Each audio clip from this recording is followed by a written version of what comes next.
من فيض مولانا الغفور قرآن رب العالمين جاء لنا نبراس نور فيه السعادة واليقين أسمى المعاني في السطور نسمو بها دنيا ودين نلقى الشفاعة في النشور بدلائل النور المبين في حفظه تحلو الأمور ما خاب من يرجو المعين نلقى الشفاعة في النشور بدلائل النور المبين بدلائل النور المبين.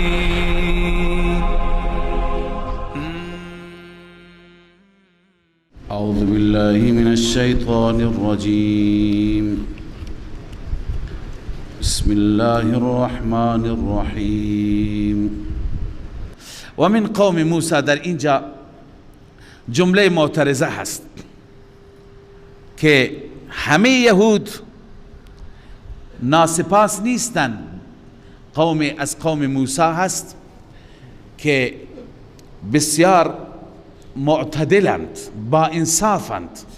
و من قوم موسی امة یهدون بالحق، یعنی به حق و به دین اسلام. حق یعنی دین اسلام.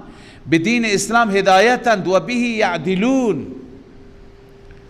و به همین دین اسلام اونها چی؟ منصفند، عدالت میکنند، یا به این گامزن هستند، بر این مسیر اونها قرار دارند. توسط و عدل همینی که به اسلام عمل بکن. اشاره به عبدالله ابن سلام و اصحاب و شاگردانش هست. قبلا خدمت شما عرض کردم هر جا خداوند مذمت یهود میکند، چون این از علماء بزرگ یهود بود که با مکتب خودش، با مدرسه خودش، با مجموعه خودش ایمان آورد، لذا الله عزوجل هر جا از این قدردانی میکند، ایمان او را گرامی میدارد. همه یهود اینطور نیستند که کفر بکنند، هستند انسانهایی. اشاره به این هست. و قطعناهم 12 اسباطا امما. خب خدمت شما عرض کردم بعد از اینکه در صحرای سینا قرار گرفتند و موسی علیه السلام برای دریافت رفت، برای دریافت تورات رفت، اینها اینجا آب نداشتند، لذا آب و سایه و غذا را موسی فراهم کرد. آب همون سنگ بود، سایه ابر بود، غذا من و سلوا بودند. این قبل از میدان تیه هست، هنوز به میدان تیه نرسیدند. در صحرای سینا نزدیک کانال سوئز به اصطلاح اینجا قرار داشتند. الله می فرماید و قطعناهم 12 اسباطا امما. ما آنها را دست به تقسیم کردیم، دسته کردیم. 12 اسباطا، 12 جماعت. سبت میگویند اولاد را، تیره را. امما به معنی جماعت، یعنی 12 تا تیره که 12 تا جماعت شدند. و اوحینا الی موسی اذ استسقاه. ما به موسی وحی کردیم زمانی که موسی از ما آب خواست، چون موسی آب خواست. وقتی که آب خواست برای قومش، ان اضرب بعصاک الحجر، بزن با عصایت این سنگ را. عرض کردم بعضی گفتن این همون سنگ است. با موسی همراه بود اونجا که لباس موسی را برد و موسی کنار نهر داشت غسل میکرد، لباسش را رویش گذاشت. بعد از اینکه آمد بپوشد لباس را، مردم از قبل به موسی گفته بودن موسی عادر است. عادر یعنی کسی که خصیتین داشته نباشد، کسی که مردانگی داشته نباشد. چون که می دیدن همیشه موسی پیغمبر حیا داشت، برای اونا حیا معنی نداشت. اونا همه لخت مادرزاد می شدن، همه با هم خودشون را می شستن. اما موسی دور می رفت. قوم گفت این حتما عیب داره که نزدیک ما نمیاد. نمیدونسته این حیا داره، این ایمان داره. لذا وقتی که سنگ لباس موسی را برداشت و آمد فرار کرد، موسی دنبالش، در حدیث میاد گفت ثوبی حجر ثوبی حجر، ای سنگ لباس من لباس من. سنگ جلو بود و موسی پشت سرش، تا اون جایی که قوم خودشون را میشستند اونجا آمد قرار گرفت. اونجا موسی را عریان دیدند، متوجه شدند ما اشتباه میکردیم، موسی هیچ مشکلی ندارد. ولی برای اونها پروا نبود موسی را عریان دیدن، از نظر اونها عیب نبود. به هر حال موسی در اون حدیث میاد که موسی چند ضربه به اون سنگ زد با عصایش، حتی اثرات عصا بر سنگ ماند. همون سنگ را موسی علیه السلام برداشت و میگه این همون سنگ بود. بعد این سنگ دیگه یک آیتی از آیات الله بود، معجزه‌ای بود، هر جا با این هم همراه بود. لذا از سینا که حرکت کردن دیگه آب را با خود بردن، این گویا تانکر آبشون بود. هر جای دیگه وقتی که آب میخواستن دیگه سنگ را میگذاشتن، الله عزوجل فواره را جاری میکرد. فانبجست منه 12 عینا، جاری شد از اون 12 تا چشمه. قد علم كل اناس مشربهم، هر گروهی میدانست مشربهم یعنی آب سر به اصطلاح، جای برداشت آب. الله می فرماید تنها این نعمت نبود در میدان سینا، وظللنا علیهم الغمام، ما بر آنها سایه افکندیم ابر را، و انزلنا علیهم المن والسلوى، ما بر آنها نازل کردیم من و سلوا را، و ما به آنها گفتیم کلوا من طیبات ما رزقناکم، بخورید از مالهای پاکیزه‌ای که ما به شما رزق دادیم، بخورید ذخیره نکنید. اما ذخیره کردن. و ما ظلمونا، ما ظلم نکردیم بر آنان، ولکن کانوا انفسهم یظلمون، آنها بر خود ظلم کردند. ظلم چی بود؟ دو چیز مفسرین نوشتن. یکی اونی که گفتن که یکی این که ذخیره کردند، خدا گفت ذخیره نکنید، اینا ذخیره کردند. اینها که ذخیره کردند خدای تعالی من و سلوا را از اونها گرفت. اما قول صحیح تر که از قرآن ثابته این هست که اونها چیکار کردند؟ اونها گفتن این غذا برای ما تکراری شده، غذای آماده لذیذ، کباب مرغ بلدرچین به اصطلاح، سلوا و حلوایی که شیر مانند بود، من هر روز. گفته این تکراری شده، موسی از خدا برای ما غذاهای دیگه بخواه. چه غذاهایی؟ ما مثلی داریم میگی اونی که واقعا کاهو به اصطلاح ما پگ لایقش باشد، اون دیگه همون میبینه، همون میخواد، چیزی بالاتری نمیخواد. لذا اونها گفتن لن نصبر على طعام واحد، ما به یک غذا نمیتونی صبر بکنی، هر روز تکراری شده. فادع لنا ربک یخرج لنا مما تنبت الارض، از خدا بخواه که از این محصولات زمین، من بقلها و قثایها، سبزیجات، خیار و عدسها و بصل و فومها و عدسها و بصلها، گندم، عدس، پیاز.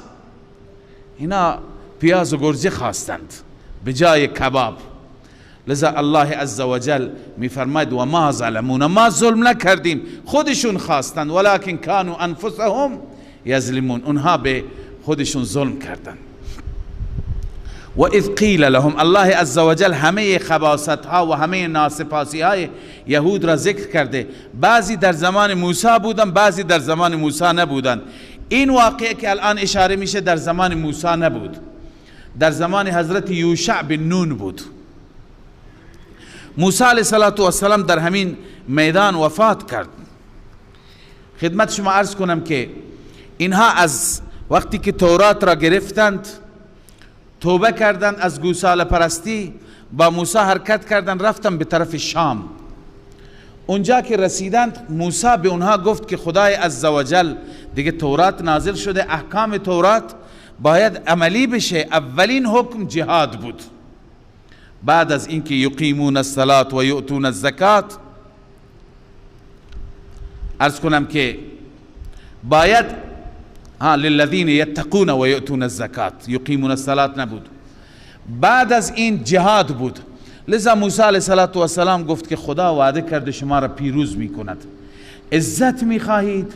برید با این قوم سرکش بجنگید که اینها آمدن بیت المقدس را اشغال کردن، مسجد الاقصی را خراب کردن، اماکن مقدس شما را. لذا شما تا بجنگید خدا شما را پیروز می کند. لذا به جنگ اونها میریم. ما خواندیم صبح که اینها وقتی که رفتن در اون میدان قرار گرفتن، شاید دیروز در درس صبح خواندیم که اونها گفتن ما نمیتونیم با این قوم گردنکش و گردن کلفت بجنگیم، خیلی قدرت داره. به موسی گفتن فذهب انت و ربک فقاتلا، شما و پروردگارت برو شما بجنگید، ما اینجا نشستیم فتح کردید، ما را بگو بیا ما میایم تو شهر. لذا ما اهل جنگ نیستیم. الله عزوجل گفت که اینها که اهل جنگ نیستند، قال فانها محرمه علیهم 40 سنه، پس بیت المقدس تا 40 سال بر اینها حرامه. خدا حرام قرار داد، الله عزوجل غضب فرمود. یتیهون فی الارض، تا 40 سال اینها در زمین سرگردانی چی بود؟ بنده قبلا توضیح دادم، بازم توضیح میدم که مفسرین گرچه نوشتن صبح حرکت میکردن میرفتن شب همون جای اول بودن، نه اونها اراده نداشتن برن، کجا حرکت میکردند؟ منظور از سرگردانی اینه که اونها دستشون به هیچ جا بند نبود، نه حکومتی داشتن، نه شغلی داشتن، نه زمینی داشتن، نه خانه‌ای داشتن، سرگردان بودن. خدای عزوجل گفت تنها راه سرگردانی اینه که جهاد بکنید. جهاد عزت میاره، جهاد بهتون حکومت میده، به شما پیروزی میده، همه چیز به شما میده. اگر جهاد نکردید دیگه همینجا بشینید سر به سر تا بپوسید و بمیرید. لذا اینها همینجا ماندن تو این میدان، نتونستن برند. آخر به موسی گفتن که ما کشاورزی میخوایم. الله تعالی فرمود اهبطوا مصرا، برید کنار یک شهری، برید اونجا برای مردم مزدور مردم باشید، برای مردم کار کنید، یه چیزی بخورید، یه چیزی به مردم بدید، اونجا کشاورزی کنید، ولی به شما حکومت نمیدیم، به شما دیگه عزت نمیدیم، به شما دیگه نعمت نمیدیم تا زمانی که خودتون جهاد نکنید. ببین الله عزوجل به ما نعمت میده، عزت میده، ولی ما باید اقدام کنیم. ما سربلندی دینمون را میخوایم، باید تبلیغش بکنیم، باید به خاطر اعلای دین ما بجنگیم، ننشینیم فقط بنشستن. اگر اکتفا کردیم، رسول الله در مسجد النبی می نشست دعا می کرد، نمی آمد به میدان بدر دعا نمی کرد. باید مسلمانان مثل یهود بی همت نباشند، مثل یهود خانه‌نشین نباشند، برای دین باید زحمت بکشند، همونطور که برای دنیا زحمت میکشند. اگر میخوان دین به پیش بره، باید قربانی بدن، باید مجاهده بکنن، باید تشکیل بشن، باید برن بلاد دیگر نماز را احیا کنن، تعلیم را احیا کنن. اشکالی نداره، هر مشکلی برایشون میاد بیاد. خب از اینها بهتر نیستن که خدای عزوجل میخواد باید در راه من کشته بشید. این قانون الله، الله تعالی خودش میتونه، ولی الله دنیا را بر اسباب گذاشته، به من و شما گذاشته. لذا الله فرمود که شهر میرید، برید اونجا کشاورزی بکنید، بیل بزنید، اون پیاز و گرجهتون محصولتون از زمین استخراج کنید. اما اگر عزت میخواید جهاد نکردند. موسی علیه السلام در همین عرصه وفات کرد، هارون علیه السلام وفات کردند. اینها همه یکی بعد از دیگری مرد. این نسل از بین رفت، نسل جدید جوانها آمدند. این زمان الله عزوجل پیغمبر یوشع را گذاشت. یوشع علیه السلام گفت که میخواهید بجنگید، جهاد کنید، آماده باشید، تا اینکه خدای عزوجل وعده داد، وعده فتح است به شرطی که جهاد. این نسل جدید رفتن به جهاد، رفتند و جنگیدند، عمالقه را شکست دادند، بیت المقدس را فتح کردند بعد از همون 40 سال. اما اینها اولاد همونها بودند. در ناسپاسی، ناشاکری، خدای عزوجل به اینها گفت الان که بیت المقدس فتح شد، وقتی که وارد مسجد شدید، وارد مسجد الاقصی شدید، با تعظیم، با احترام، با تواضع، با فروتنی،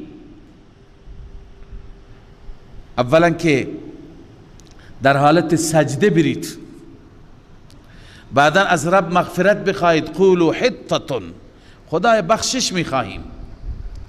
بنده مثال عرض کردم، تشبیه دادم که ما امروز به مسجد الحرام، به بیت الله العظام وقتی میریم، همین دستور است. به ما دستور رسیده که ما با این لباس، با این پالتو، با این قبا و با این عمامه نریم.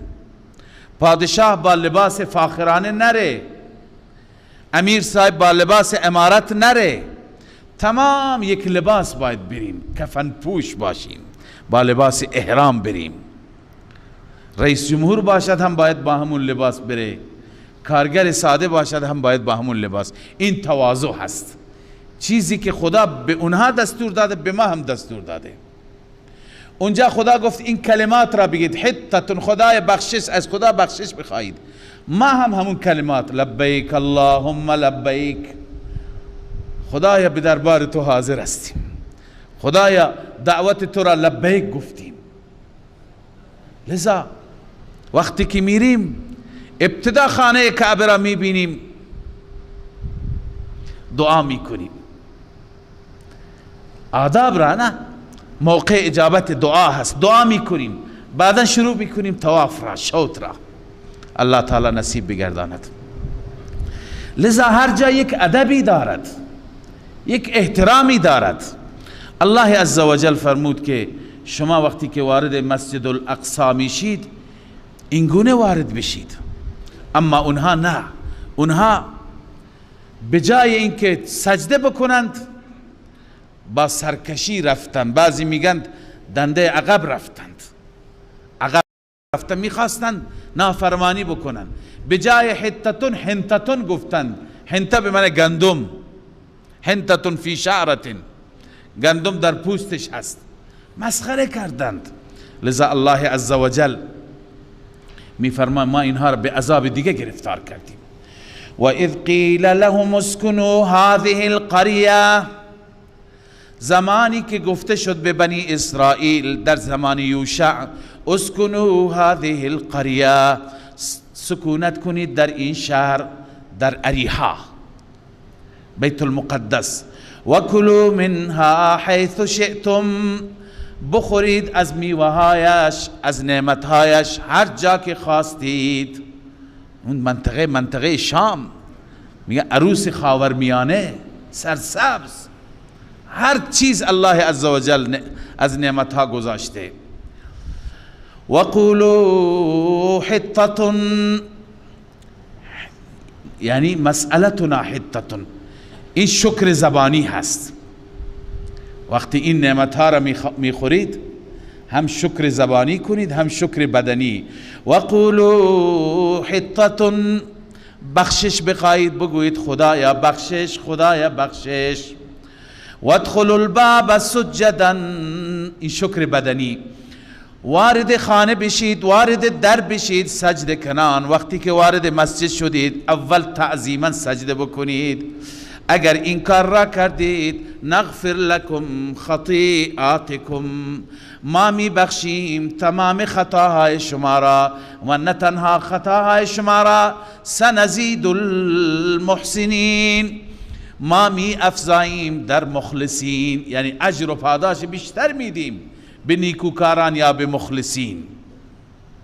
اما عناد قوم را ببین، الله می فرماید فبدل الذین ظلموا منهم، تبدیل کردند آنانی که ظلم کردند، ظالمها، ناشاکرها، تبدیل کردند از آنان، قولا غیر الذی قیل لهم، بسخنی غیر از آن سخن که گفته شده بود. مشرکین مکه هم عوض کردند. الله از اونها ناراض شد. الله فرموده بگویید که لبیک اللهم لبیک لا شریک لک لبیک. اینها گفتن لبیک اللهم لبیک لا شریک لک لبیک الا شریکا تملکه و ما ملک. مگر یک شریکی داری، اون همون شریک، اون شرکا، همون بتهایی که تو به اونها اختیار دادی، اونها خودشون اختیار ندارن، تو اونها را کاری ساختی. این از خودشون درست کردن، این شرک بود. لذا آنان هم کلمه، یا این کلمه که کلمه ناسپاسی بود یا کلمه شرکی گفتن به قول شیخ حسین علی رحمه الله. یعنی بجای اینکه توحید را اقرار کنند، اعتراف کنند، چی کردند؟ شرک گفتند. اما الله عز وجل می فرماید فارسلنا علیهم رجزا من السماء.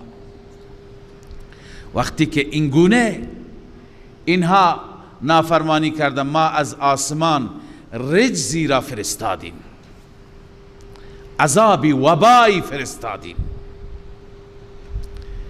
که بما کانوا یظلمون، به سبب این چی که اونها ظلم میکردن. این ظلم بود، ناسپاسی بود. لذا عذاب بر اونها آمد. در تفاسیر نوشته 70,000 نفر یک روز مرد. باز هم خدمت شما عرض کردم که این اعداد برای بیان کثرت است، یعنی تعداد زیادی. عدد را خدا میدونه بهتر، خدا بهتر میدونه چه تعدادی بودند، ولی تعداد زیادی مرد به خاطر همین طاعونی که الله عزوجل برای اونها فرستاد. واسألهم عن القرية التي كانت حاضرة البحر. یک واقعه دیگر میخوانیم، باز هم از ناسپاسی ها و ناشاکری های یهود. این واقعه برمیگرده به زمان حضرت داود علیه السلام. این بنی اسرائیلی که اینجا ذکرشون شده در روستایی بودن، در شهری بودن به نام ایله یا ایله. این ایله بین کوه تور و بین مدین در کنار دریا بود، بین مدین و بین تور در یک روستا اینها اونجا زندگی می کردند و اینها کارشون ماهیگیری بود. معمولا اهل دریا و ساکنان دریا بیشترین شغلشون ماهیگیری هست. اما الله عزوجل که روزی را برای اینها مقدس قرار داده بود، اون روز شنبه بود. اونها در اون روز می دیدن ماهی زیاده، همه ماهی ها سر آب که با دست می گرفتی هم گرفته می شد. روزهای دیگه اینا هرچی منتظر می شدند ماهی گیر نمی آمد. لذا اینها چیکار کردن؟ گفتن بیا حیله می کنیم. حیله کردند، حوضچه‌ای درست کردن. بعضی تفسیرها نوشته بود که شیطان آمد و به اینها این راه را نشان داد. یه حوضچه‌ای درست کردن کناره دریا، هر یکی برای خودش حوضچه درست کرد و جوی از دریا. روز شنبه که ماهی فراوان بود، ماهی ها را هدایت می کردن، ماهی ها را اشاره می کردن، ماهی ها را می زدن که از اون جو برن به طرف حوضچه. ماهی ها می رفتند، وقتی که اون حوضچه پر از ماهی می شد راه را می بستند، آب را می بستند. دیگه ماهی اونجا تو حوضچه بود، می گفتند دیگه شنبه هست، جایز نیست برای ما چی بکنیم؟ شکار بکنیم، فردا میاییم. لذا فردا که یک شنبه اجازه بود می آمدند و شکار می کردند. یه حیله درست کرده بودند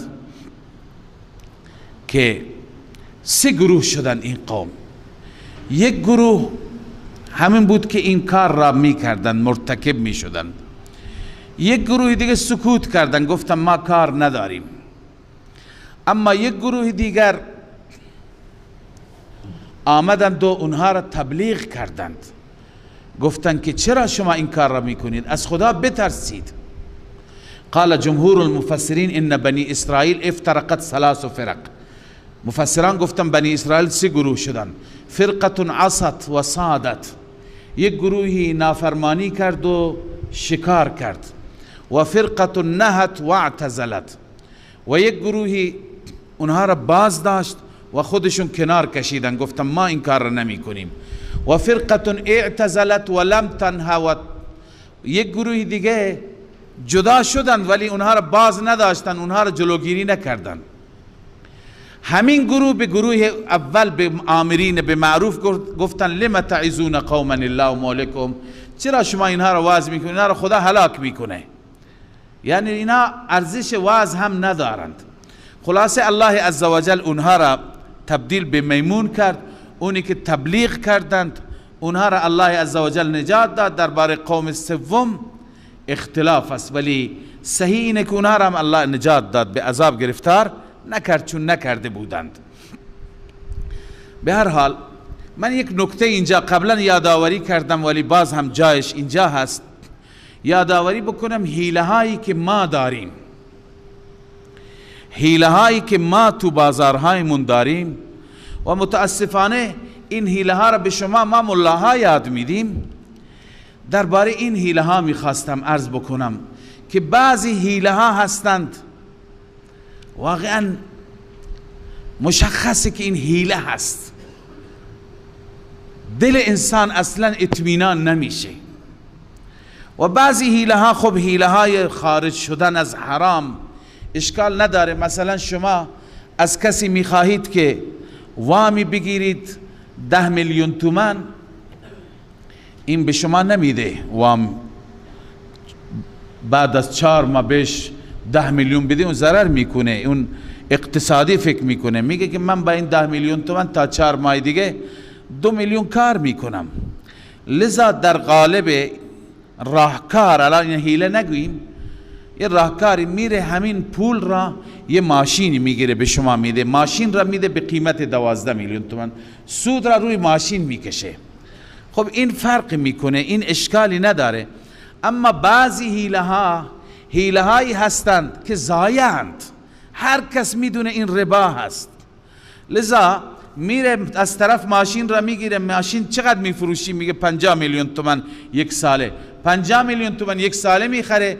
بعد میگه الان نقدی چقدر میخری؟ میگه 40 میلیون تومان، همونجا درجا بهش میفروشه. این حیله دیگه نشد، این همین حیله بنی اسرائیلی هست، این هیچ فرقی با ربا ندارد. یا بسیاری از حیله ها که بیشتر در بنگاه های معاملاتی ماشین انجام میگیرد، بعضی حیله ها که در بانک ها انجام میگیرد، اینها ظاهرشون طرف میگه به ما گفتند شما برید ماشین بیاری، ما رفتیم ماشین برادرمون را آوردیم، گفتی این ماشین، فقط میخواد پول را بگیرد. یک چیز ظاهری میخواد نشون بده که ما داریم معامله میکنیم، سوری است. اینا همیش ما دلمون را خوش میکنیم.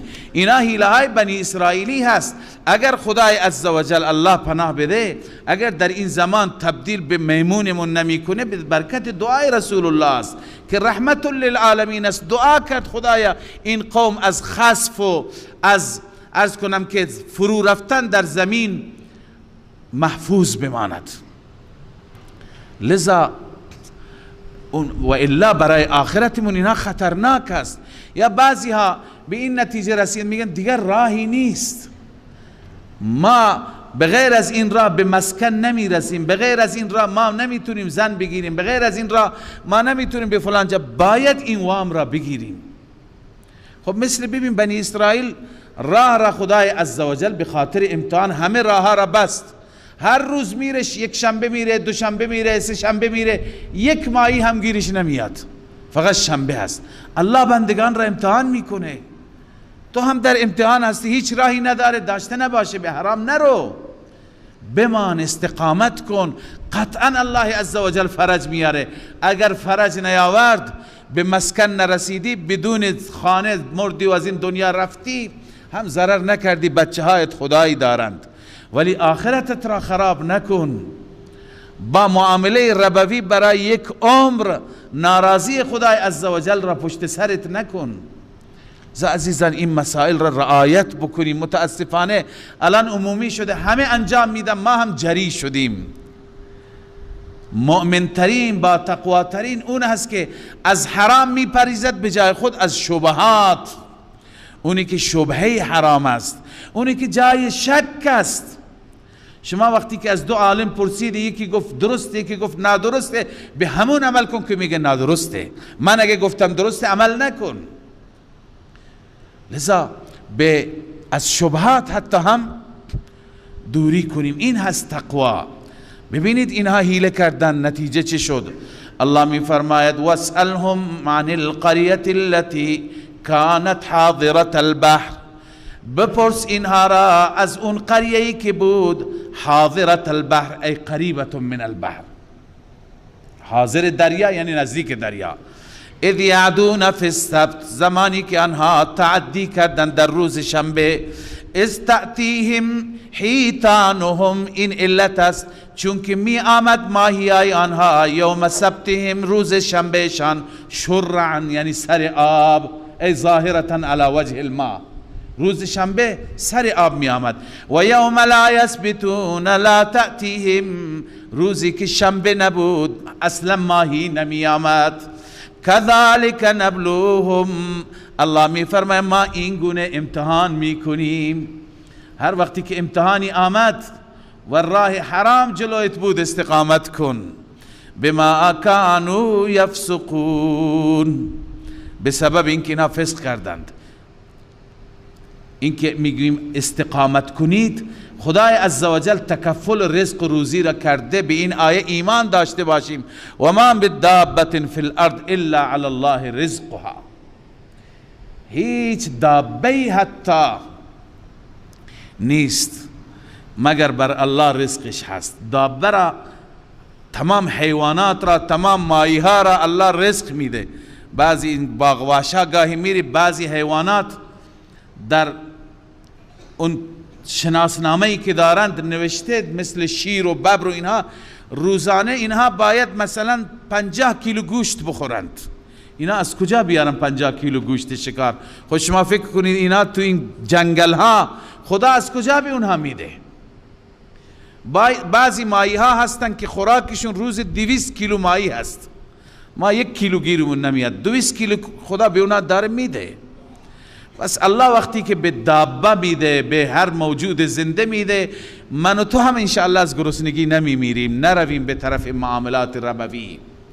لذا الله می فرماید و اذ قالت، ببخشید، كذلك نبلوهم بما كانوا يفسقون، به همین خاطر ما آنها را امتحان کردیم به سبب فسقشان، چون که اینها قوم فاسق بودند، فسق پیشه بودند. الله عزوجل این گونه سخت امتحان کرد، یا این طرف برند یا اون طرف. و اذ قالت امة منهم، زمانی که گفت گروهی از آنان، این گروه همون گروهی بود که نه ماهی را شکار کردند نه وعظ کردند، به بقیه دعوتگران و واعظان گفتند. چی گفتند؟ لم تعظون قوما الله مهلكهم او معذبهم عذابا شدیدا، چرا شما موعظه میکنید با قومی که خدا اونها را هلاک میکند یا خدا اونها را عذاب شدید میده؟ چرا شما موعظه میکنید؟ اونها جواب جالبی دادن. این جواب برای من و شما باید درس باشد. قالوا معذرة الى ربكم، ما هم میدونیم اونها حرف شنوی ندارن، مگه اونها مسئله را نمیدونند؟ ولی ما فقط به خاطر اینکه پیش ربمون عذر داشته باشیم، فردا رب بگه چرا تبلیغ نکردی، بگیم خدای تبلیغ کردیم. ببینید خیلی از منکرات هستند در جامعه ما انجام میگیرند و ما باید که به سهم خودمون تبلیغمون را داشته باشیم. میدونیم این آقا قبول نمیکنه، نکنه، ولی من پیش خدا بری الذمه میشم. حضرت شیخ خدای عزوجل نگهدارش باشه، یک وقتی یک نامه نوشت به مسئولین بالای مملکت درباره یک موضوعی، احساس کرد یک موضوعی داره نسبت به ملت ظلم میشه. یکی از علما و اهل جلسه گفت فایده نداره این نامه رو بنویسیم، کی هست که گوش کنه؟ مولانا همین آیه را خواند، گفت معذرة الی ربنا، اگر قبول نکردند توان ما همینه، ما منویسیم که این ظلم، این کار را نکنید. قبول کردن، اگر نکردن ما حداقل سکوت نکردیم، ما خیرخواهیمون را به اونها رسوندیم. لذا الان تک تک ما وظیفه داریم. هر وقتی میبینیم یک قانونی هست، یک جای ظلمی انجام میگیره، یک اداره‌ای هست که واقعا داره ستم میکنه، داره دزدی میکنه، داره فلان حق را اجحاف میکنه، فقط برای علما منتظر نباشید. تک تک شما وظیفه دارید. اونی که تحصیل کرده است، اونی که قلمی بلد هست، نوشتنی بلد هست، بنویسید به جاهایی که مربوط است. بنویسید آقا اینجا داره این جنایت انجام میگیرد، جلوش را بگیرید. اگر گرفتن، اگر نگرفتن حداقل ما معذرة الی ربنا این کار را انجام دادیم، از گردن ما ادا شد. پس باید هر کس از ما احساس مسئولیت داشته باشد درباره همه منکرات، چه منکراتی که به صورت فردی انجام میگیرد، چه اجتماعی انجام میگیرد، چه به صورت دولتی گاهی منکرات انجام میگیرد. یعنی یک قانونی هست یا قانون نیست، اما اهل یک اداره از خود سلیقه‌ای را اعمال میکنند، بر مردم ظلم میکنند، بر مردم ستم میکنند. باید ما به نوعی خیرخواهی خودمون را به اونهایی که زیربط هستند برسونیم. قالوا معذرة الی ربکم. دو دلیل داره که ما تبلیغ میکنیم: یک، پیش پروردگار عذری داشته باشیم، دو، ولعلهم یتقون، شاید خدا به دلشون داد، ترسیدند از خدا، دست کشیدند. گاهی اینطور میشه شما هدفتون فقط خدا باشد، از ته دل، با خلوص، با نیت، خلوص در نیت، شما یا زبانتون را بگشایید یا قلمتون را بردارید و بگویید این کار خوبی نیست، خیرخواهی بکنید، قطعا اثرش را خواهد داشت. الله می فرماید فلما نسوا ما ذکروا به، وقتی که فراموش کردند آنچه که تذکر داده شدند، انجینا الذین ینهون عن السوء، الله می فرماید ما نجات دادیم آنهایی را که باز می داشتند از بدی، یعنی اونایی که نهی از منکر می کردن اینها را نجات دادیم. و اخذنا الذین ظلموا، و مؤاخذه کردیم آنانی را که ظلم کردند، بعذاب بئیس بما كانوا یفسقون، به عذاب سختی، به عذاب ناگواری، بما كانوا یفسقون، به سبب اینکه اونها فسق میکردن. فلما عتوا عن ما نهوا، این تفسیر فلما نسوا هست که اونها را ما چیکار کردیم، به چه عذاب گرفتار کردیم. فلما عتوا عن ما نهوا عنه، وقتی که آنها سرکشی کردند، تمرد کردند از آنچه که باز داشته شدند، قلنا لهم كونوا قردة خاسئین، ما به اونها گفتیم باشید میمون ذلیل، میمون پست.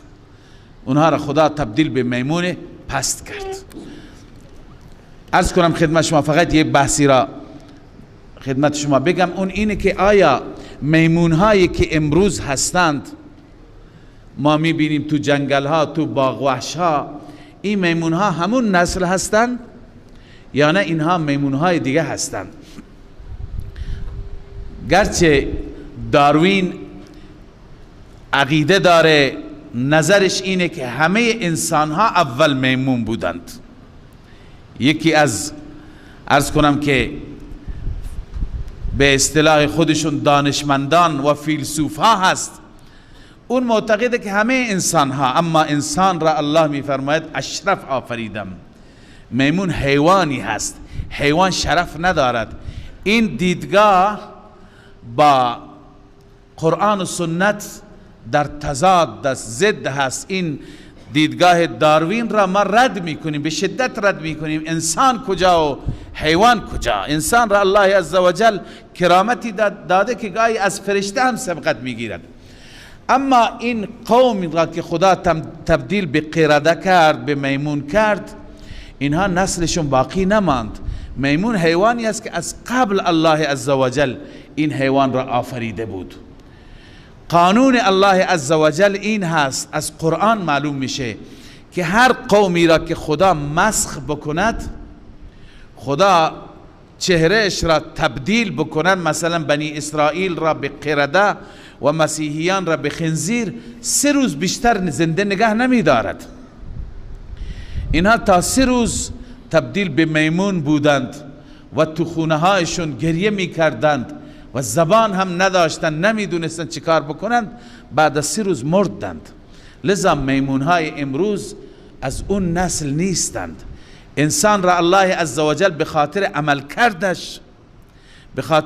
کردش الله عزوجل مسخ می کند، اما به خاطر شرف انسانیت الله عزوجل همیشه به عنوان حیوان نگهش نمی دارد که این توهین به انسانیت باشه. انسانیت شرف دارد، کرامت دارد. انسان هست که با عمل بدش او را چی می کند؟ ذلیل می کند. و اذ تأذن ربک لیبعثن علیهم الى یوم القیامه من یسومهم سوء العذاب إن ربك لسريع العقاب وإنه لغفور رحيم وقطعناهم في الأرض أمما منهم الصالحون ومنهم دون ذلك وبلوناهم بالحسنات والسيئات لعلهم يرجعون. در آیات گذشته درباره نقض عهد و پیمان شکنی بنی اسرائیل خواندیم که بنی اسرائیل در تمام مراحل زندگی پیمان شکن بودند. هر جا با انبیا هماهنگ نبودند، انبیا را اذیت می کردند. از سیدنا موسی علیه السلام گرفته تا بقیه انبیاء بنی اسرائیل و تا سیدنا عیسی و بسیاری از واقعات و داستانها و جریاناتی که بیانگر نقض عهد، بیانگر پیمان شکنی اونها بودند را خواندیم. حال در این آیه، اولین آیه که تلاوت گردید، خداوند تعالی تخویف دنیوی بیان می فرماید. تخویف دنیوی یعنی از عذاب دنیا اونها را بیم می دهد که با این پیمان شکنی، با این نقض عهد، با این رویه‌ای که دارند، هر جا مخالف انبیا، هر جا مخالفت با دعوتگران توحید، لذا آیندهشان آینده خوبی نخواهد بود. در آینده تا زمانی که بر همین روش بمانند، تا زمانی که ادامه بدهند همین مسیر کج را، مسیر مخالفت با اهل حق را، تا اون زمان همواره اینها به عذاب خدا و به گرفتاری ها در دنیا مواجه خواهند بود. تکلیف آخرت که مشخصه، هر کسی که مخالف اهل حق باشد، دعوتگران توحید باشد، انبیاء خدا باشد، چه نتیجه‌ای برای او دارد. لذا الله تعالی در این آیه می فرماید و اذ تأذن ربک، زمانی که رب اعلام فرمود. بکه اعلام فرمود؟ طلاب بنویسم به واسطه انبیاء بنی اسرائیل. این اعلام به وسیله انبیاء بنی اسرائیل به بنی اسرائیل شد، به فرزندان اسرائیل این گونه اعلام شد که لیبعثن علیهم الی یوم القیامه من یسومهم سوء العذاب. به خاطر این نقض و عهد شکنی ها حتما بر آنها الله تعالی خواهد فرستاد کسانی را که تا قیامت کسانی را الله می فرستد، کسانی که اونها را بچشانند بدترین عذاب. یعنی در طول تاریخ تا قیامت کسانی در تمام تاریخ کسانی را الله عزوجل مبعوث می کند که به بنی اسرائیل را شکنجه بدهند، اونها را عذاب بدهند، بدترین عذاب، مثل قتل، مثل اسارت، مثل جزیه گذاشتن، مثل جلاوطن کردن و اونها را از شهرشان، از ملکشان بی خانمان کردن در طول تاریخ خواهد بود و این بوده. این در تاریخ گذشته ما شاهدیم، تاریخ شاهد هست که سختترین روزها را یهودی ها داشتند. امروز که یهودی ها ادعای مظلومیت می کنند، چون در هر عصری، در هر دوری، هر گروهی آمده، هر پادشاهی آمده، عام از مسلمان و غیر مسلمان، مسیحیان، مسلمانان، این دو گروه همیشه بر بنی اسرائیل، بر یهود تاختند.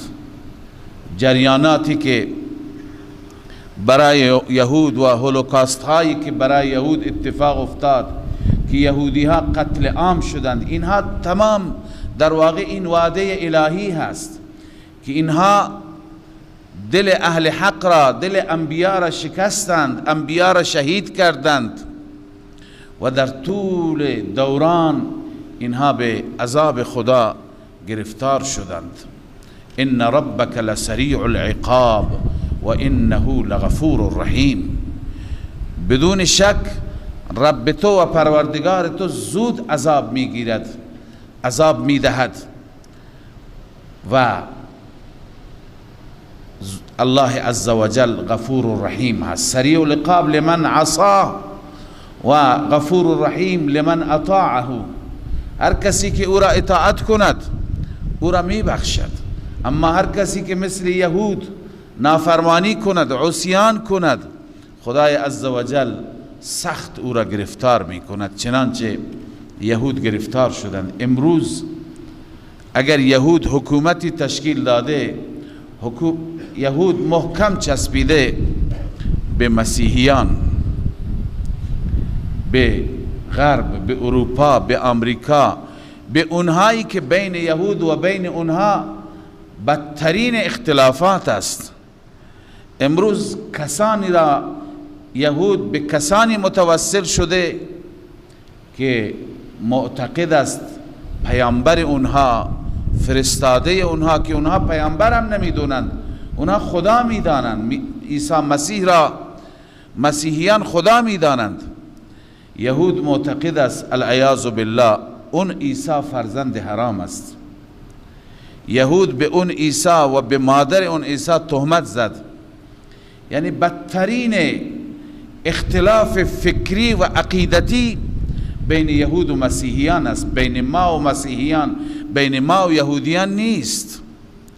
ما سیدنا موسی را پیامبر خدا میدانیم، عزیر را پیامبر خدا میدانیم، عیسی را پیامبر خدا میدانیم، اما اونها اختلافاتشون خیلی عمیق است. اختلافات فکری، عقیدتی خیلی خطرناک است.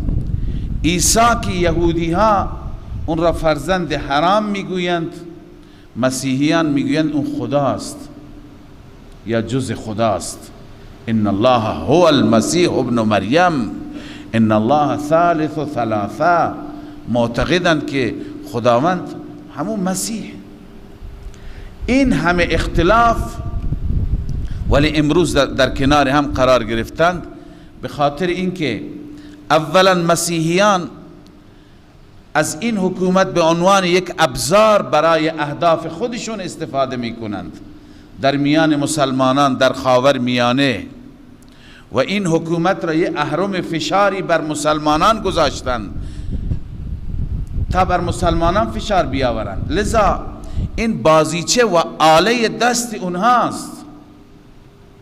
برای لحظه‌ای وقتی که حکومت آمریکا و نظام آمریکا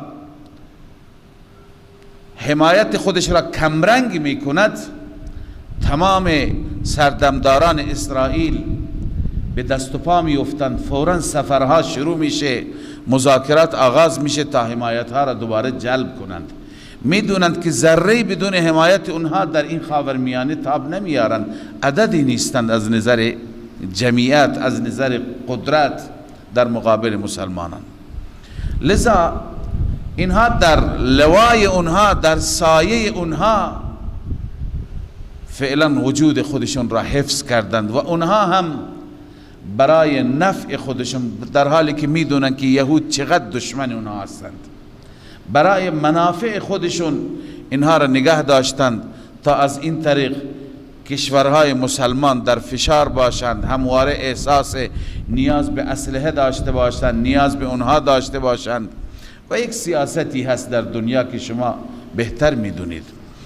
اما این را من میخواستم عرض کنم که این آیه الهی در طول زمانهای گذشته محقق بوده، به تحقق انجامیده و هنوزم هست که همیشه یهودی ها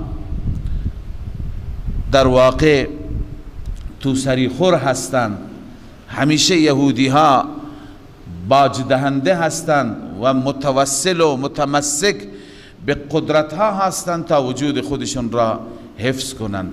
لذا این بدترین عذاب است، این عذاب الهی هست. این به دلیل چیه؟ به دلیل شکستن پیمان خدا و به دلیل اینکه انبیاء خدا را اذیت کردند. اما همه یهودی ها یک جور نیستند. الله می فرماید و قطعناهم فی الارض امما. این حالت سلف یهود هست، گذشتگان یهود.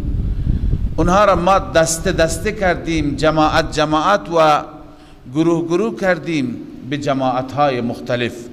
منهم الصالحون و منهم دون ذلك. بعضی از آنها صالحان بودند، بعضی غیر صالح. اما امتحانات و آزمایشات الهی به رنگهای مختلف بود. وبلوناهم بالحسنات والسیئات لعلهم یرجعون. الله می فرماید آنها را آزمودیم هم با حسنات، با نعمتها، با فراوانی همه امکانات، و همچنین سیئات، سختیها، عذاب، مشکلات. حسنات و سیئات را خدا می آورد تا که مردم برگردن به سوی خدا، تا که بدونند که این تلخی و خوشی همه از طرف الله عزوجل هست. اما یه سوالی که شاید در ذهن شما هم باشد، اون اینه که اگر خلاف کردند، اگر خیانت کردند، اگر نقض عهد کردند، پیمان شکستند، سلف یهود بودند، گذشتگان یهود بودند، اونهایی که موسی را اذیت کردند، یوشع را اذیت کردند، بقیه انبیاء را، حضرت حزقیل را و حضرت عیسی را، همه انبیاء را اذیت و آزار رساندند، انبیاء را قتل کردند، شهید کردند. ولی یهود زمان پیامبر، یهود بعد از اون، یهود زمان ما، اینا چه گناهی دارن که اینها به تعبیر محلی در چوب اونها بسوزند؟ اینها کتک اونها را چرا بخورند؟ اینها چه مشکلی دارند؟ ببینید یهود بعدی وقتی که آمدند سلف خودشون را تایید می کردند، سلف خودشون را تعریف و تمجید می کردند، کارهای اونها را تایید می کردند و به وجود اونها افتخار می کردند و همون رویه را ادامه دادند. بحث افراد نیست، بحث روش هست، در مقابل اهل حق ایستادن هست، در مقابل اهل حق قرار گرفتن هست. همان گونه که یهود گذشته مخالفت کردن با انبیا، یهود زمان رسول الله صلی الله علیه و سلم هم با رسول الله مخالفت کردند، با رسول الله پیمان بستند، پیمان را شکستند. یهود گذشته کتمان کردند، تحریف کردند تورات را. یهود زمان رسول الله هم همین کار را کردند، یهود زمانه بعدی هم همین کارها را کردند. یهود زمان گذشته نسبت به انبیا خیانت ها کردند، در زمان رسول الله هم هاکذا. یهودی ها فتنه ها بپا کردند، منافقین از میان یهودی ها بودند. جنگ خندق و احزاب را یهودی ها خلق کردند، رفتن مشرکان را تحریک کردند. لذا تمام خباثت ها، تمام دردسرها در زمان رسول الله صلی الله علیه وسلم از زیر سر یهود بود.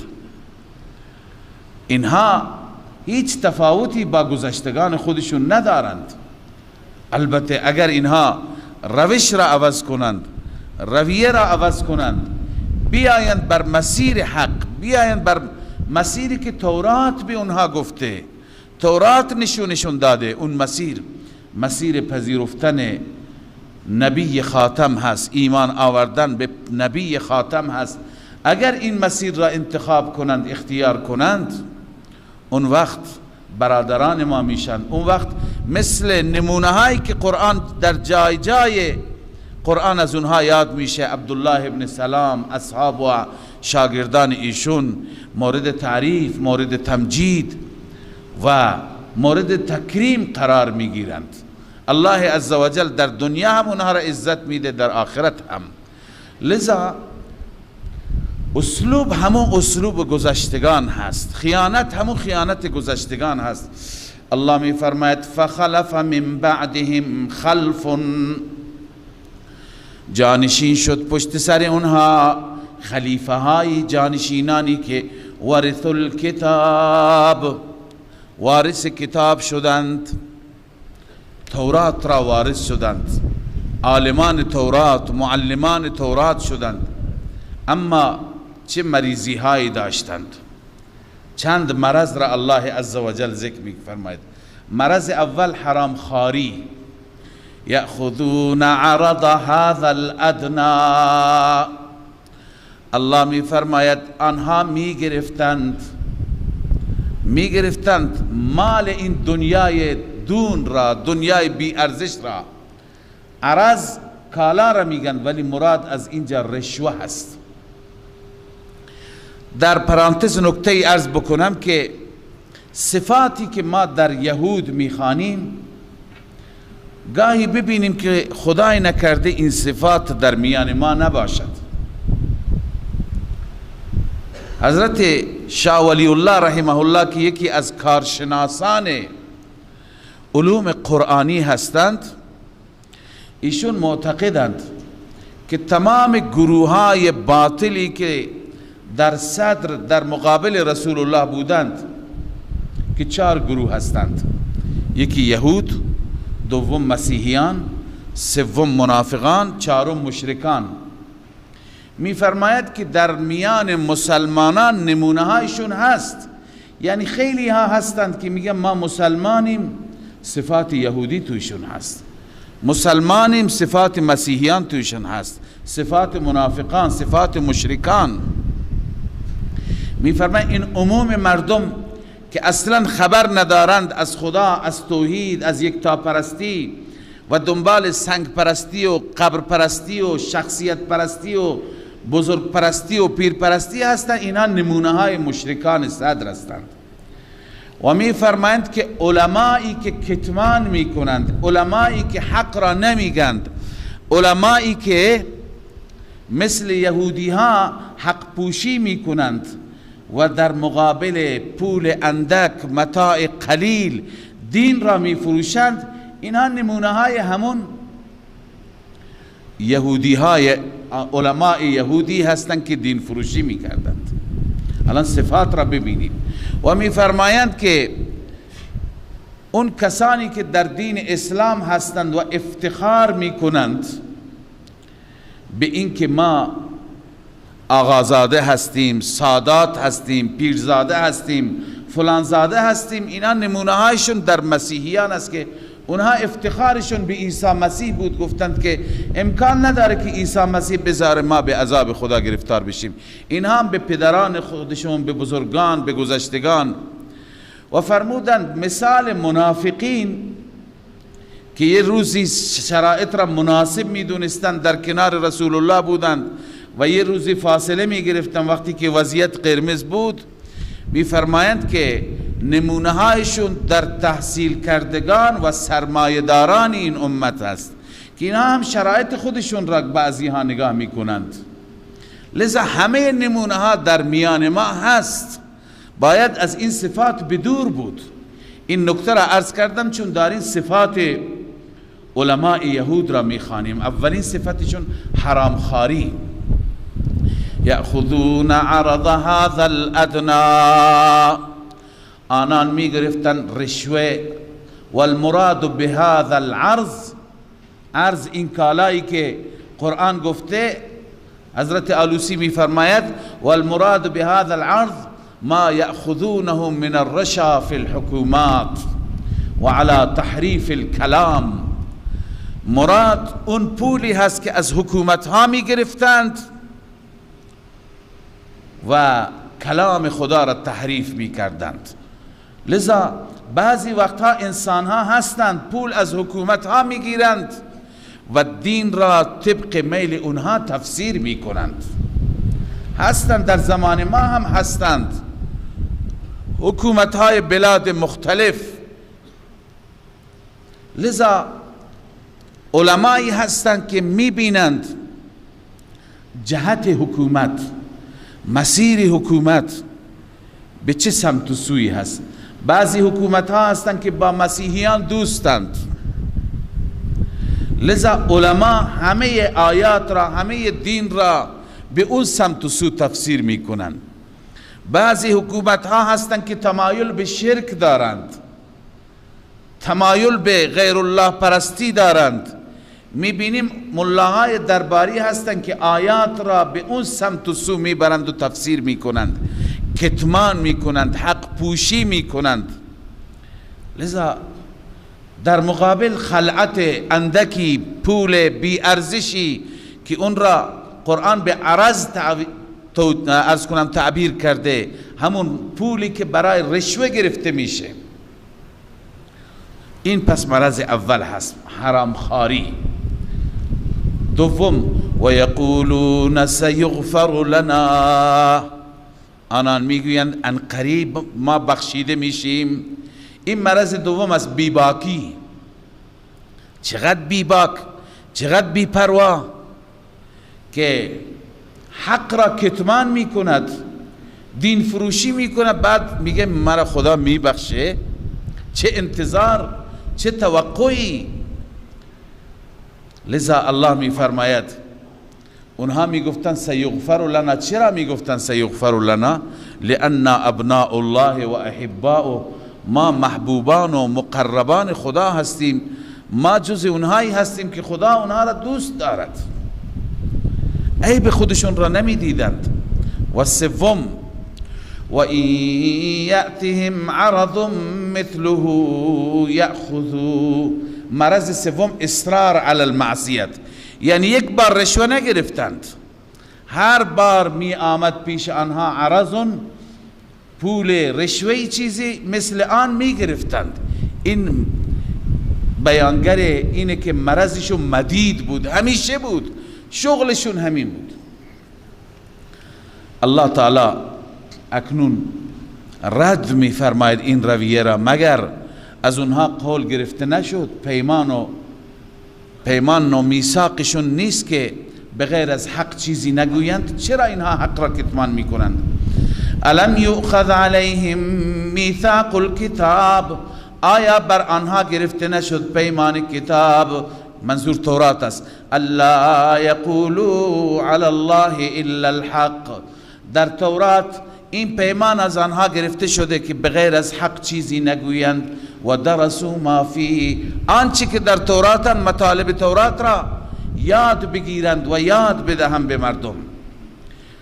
و باز الله تعالی در بعد از رشوه موضوع تزهید من الدنیا را بیان می فرماید، یعنی باید واقعا نسبت به دنیا اینقدر رغبت نداشت، نباید اینقدر ما دنیا را دوست داشته باشیم که به خاطر دنیا دین را زیر پا بگذاریم، به خاطر دنیا رب را ناراضی کنیم. الله می فرماید والدار الاخرة خیر للذین یتقون، دار آخرت بهتر است برای متقیان، برای کسانی که یتقون، اجتناب میکنند، دوری میکنند از این نوع عقاید و اعمال، از این نوع عمل کردها. افلا تعقلون، آیا خرد ندارید؟ فکر نمی کنید؟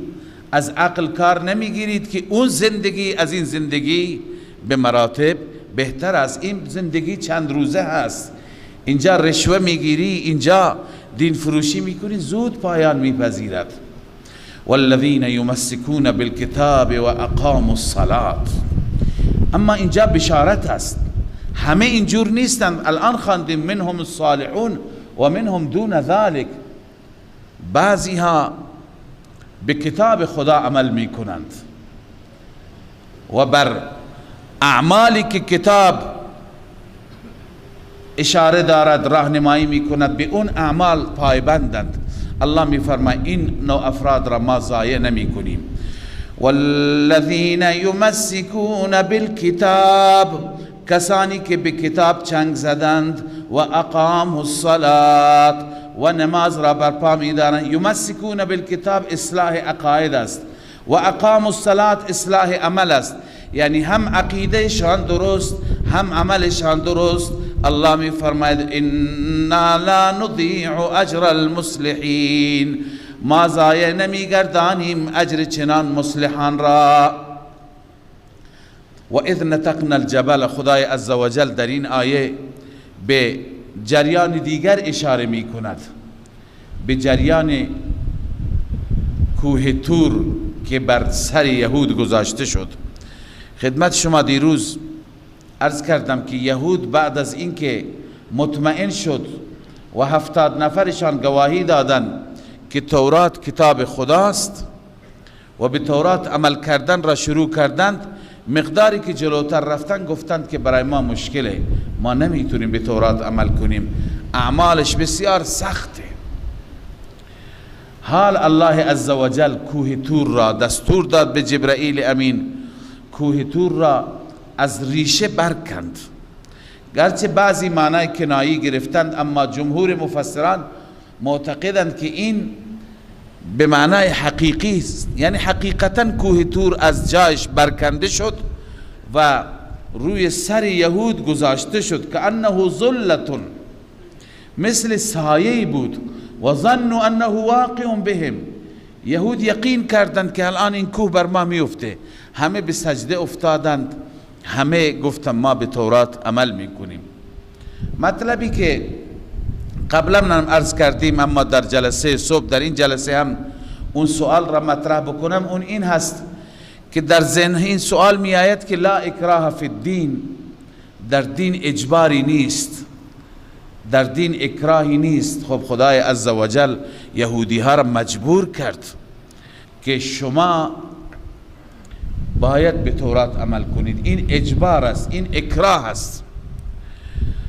خدمتتون عرض کنم که تفسیر درست آیه و مراد درست این آیه این است که لا اکراه فی الدین، یعنی در وارد شدن دین اکراهی نیست، در دخول دین اکراهی نیست، در اینکه ما هر کس را با شمشیر بگیم یالا بیا مسلمان شو، اگر مسلمان نشی گردنت را میزنیم.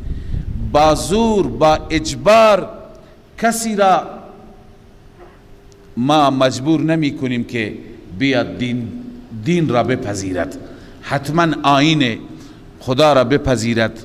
خدا خودش فرموده فمن شاء فلیؤمن و من شاء فلیکفر، هر کسی میخواد ایمان بیاره، هر کسی نمیخواد کفر کنه، ولی آیندهش را هم بسمجه. انا اعتدنا للظالمین نارا، برای این گروه ما آتشی هم آماده کردیم. پس برای ورود به دین اختیار هست، حتی اگر کافر مشرک دین را نپذیرفت، تسلیم شد و به شرایطی که حکومت مسلمانان تعیین کردن پذیرفت، بر همون دین خودش میتونه بمانه، اجبار نیست. اما یک بار که به اختیار خودش وارد دین شد، پا گذاشت در این چارچوب، بعد از اون باید دستورات را اجرا کند، باید دستورات را عمل کند. مثل این هست که بگه که من میام مسلمان میشم، وارد اسلام بشه، بعدن شراب هم بخوره. نه، بعد از این که مسلمان شد شراب خورد، ضرب شلاق میخورد. عمل کردن لازمی هست، پذیرفتن دین لازمی نیست. بنده مثال عرض کردم که در یک مجموعه ای که قوانین خاصی دارد، ضوابط خاصی دارد، خب ما خارج از اون مجموعه لازم نیست که قوانین اونجا را اجرا کنیم. مثلا عرض کردم پادگان دستورات خاصی دارد، با این لباس نمیتونی وارد بشی، اونجا باید لباس فرم داشته باشی، اونجا باید کلاه به سر بذاری، اونجا باید مو داشته نباشی، اونجا نمیدونم فلان شرایط و فلان شرایط هست. خب ما که خارج از اونجا هستیم لازم نیست مقررات اونجا را بپذیریم. اما یک بار که وارد شدیم، اسممون را ثبت کردیم به عنوان سرباز اونجا، بعد از اون لازم هست، بعد از اون با اردنگی مجبور میکنن مردم همه چیز را عمل کنند. خب قوانین اونجا هست، ضوابط اونجا هست، نمی رفتی، الان که رفتی باید بپذیری. وارد یک مجموعه ای که میشه یک حکومتی هست، یک دولتی هست، برای خودش قوانینی داره. خب لازم نیست که قوانین اون دولت را اینجا که در خونه خودت نشستی اجرا بکنی.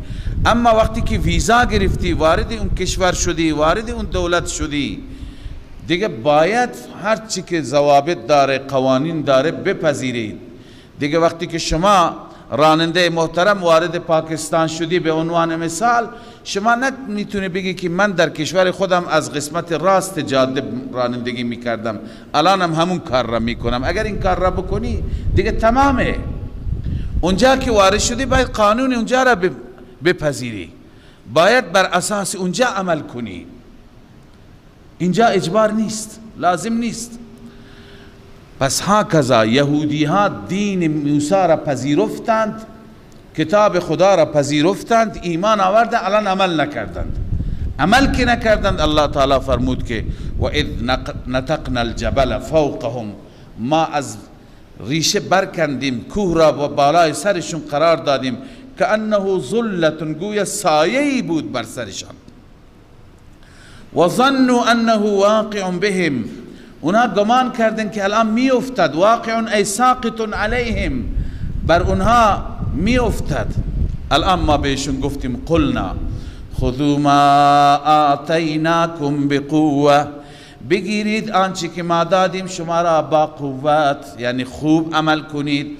واذکروا ما فیه لعلکم تتقون، یاد کنید آنچه که در این هست در تورات، به تعلیم و تعلم. چگونه یاد کنید؟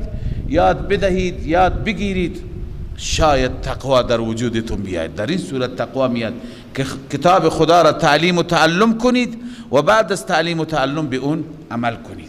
صدق الله العظیم.